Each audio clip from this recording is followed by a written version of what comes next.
جفينك وعيني ونحر للغالي ضحيت يا يما رفعت راس شكرا إلك عباس يا يما رفعت راس شكرا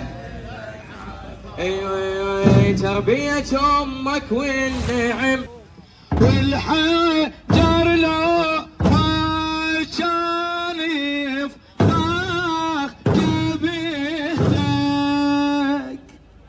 ما كان يتم يصدق وعختك نورت وجهي ولوش كف يديك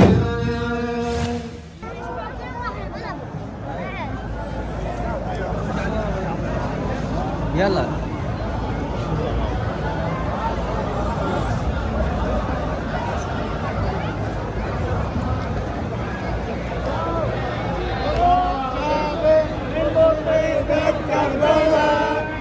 يوم سابع من مصيبة كربلاء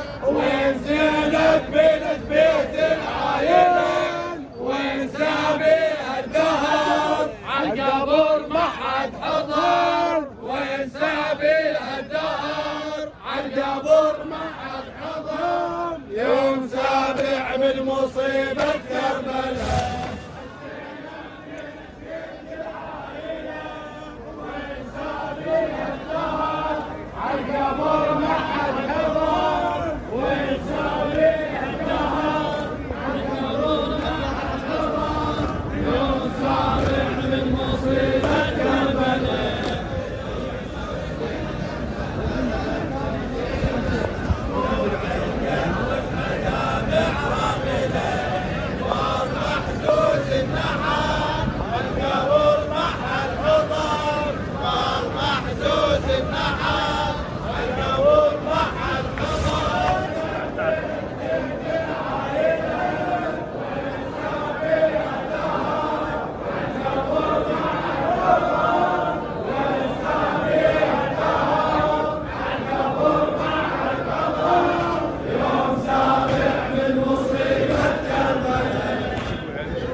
أن يكشف عنا وعن جميع المؤمنين أينما كانوا